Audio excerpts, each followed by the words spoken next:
오늘도 기대되는 하루가 시작되었습니다. 자, 듣기만 해도 똑똑해지는 경제 용어 공부. 오늘은 69일 차인데요. 오늘 배울 용어는 고통지수, Misery Index에 대한 부분입니다. 제가 캐나다에 살고 있고 아이들이 캐나다에서 다 태어났어요. 그래서 제가 이 경제 공부를 하는 이유가 경제 공부를 해서 아이들에게 경제 교육을 시켜주고 싶어서 시작을 한 거거든요. 그래서 우리 아이들이 제가 이게 한국어로 공부를 하는 것도 너무 어렵잖아요. 경제 용어 자체가 한자가 너무 많아가지고 제가 이번에 새롭게 경제 용어를 시작하다 보니까 너무 어려워서 무슨 말인지 모를 때가 많더라고요.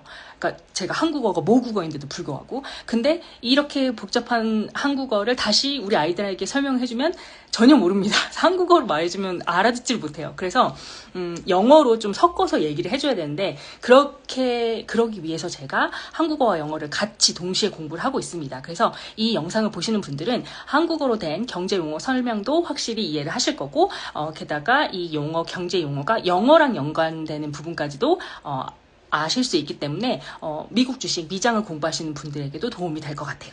자, 오늘 고통지수 Misery Index에 대해서 한번 공부해 보겠습니다. 자, 여기서 Misery라는 거는요, M-I-S-E-R-Y예요. Misery. 우리 예전에 막 이런 영화 있지 않았어요? Misery라는 영화, 뭐 공포 영화 하나 있었죠. 근데 제가 찾아봤더니 이 Misery가 같은 Misery라는 단어이긴 한데요.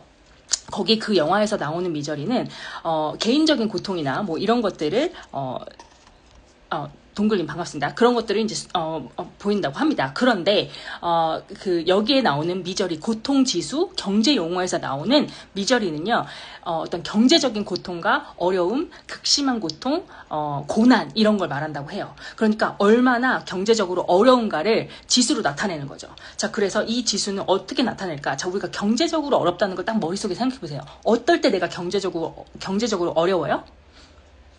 그렇죠. 돈이 없을 때. 맞아요.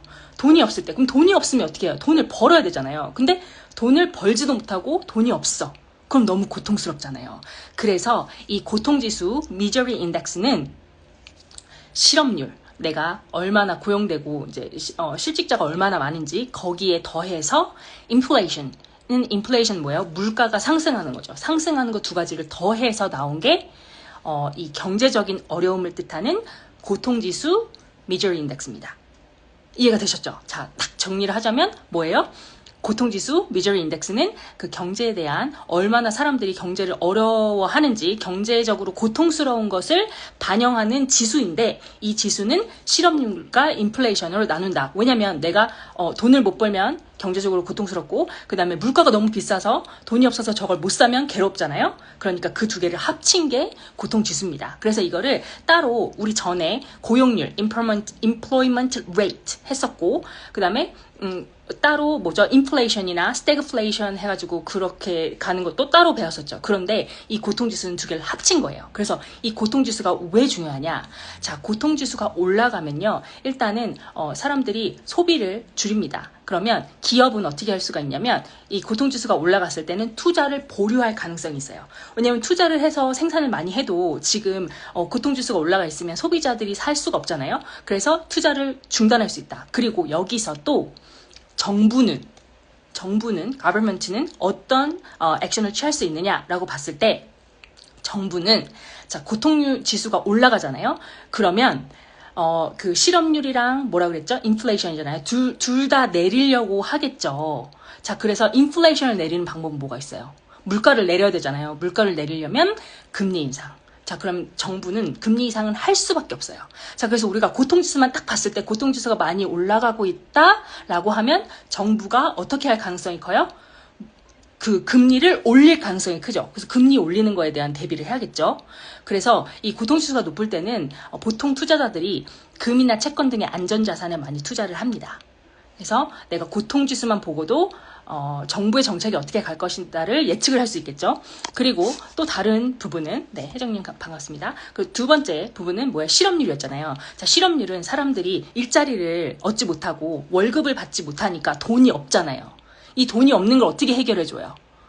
뭐 여러 가지 방법이 있겠지만 예전에 코로나가 딱 코비드 히트했을 때는 그때 뭐예요? 헬리콥터 머니라고 막 돈을 뿌려줬죠. 이런 방법도 있지만 또 어떤 방법이 있냐면 공공사업을 통해서 공공근로를 늘려요. 그래서 공공근로로 사람들이 일을 할 수 있게 일자리를 창출해줍니다. 자, 그러면 다시 한번 고통지수가 올라갔다. 그러면 공공 일자리가 늘어나겠구나. 그리고 금리를 올리겠구나. 이런 예측을 할 수가 있겠죠. 자, 그러면 이 공공산업이나 이런 거에 대해서 정부가 지원해서 일자리를 지원해주는 사업이 있잖아요.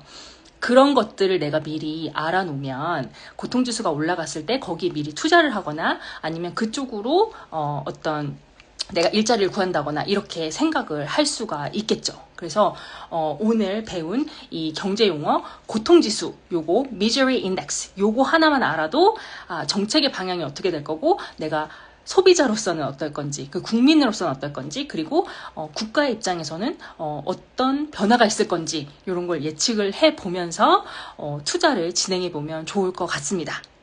최대한 쉽게 설명을 해보려고 했는데 저의 최종 목표는요. 우리 아이들, 제가 지금 7살, 10살, 12살 이렇게 아이들이 있거든요. 우리 아이들이 정말 엄마가 한마디만 해도 오징어 땅콩 먹으면서 정말 쉽게 경제를 이해할 수 있도록 알려줄 수 있는 그런 사람이 되는 겁니다.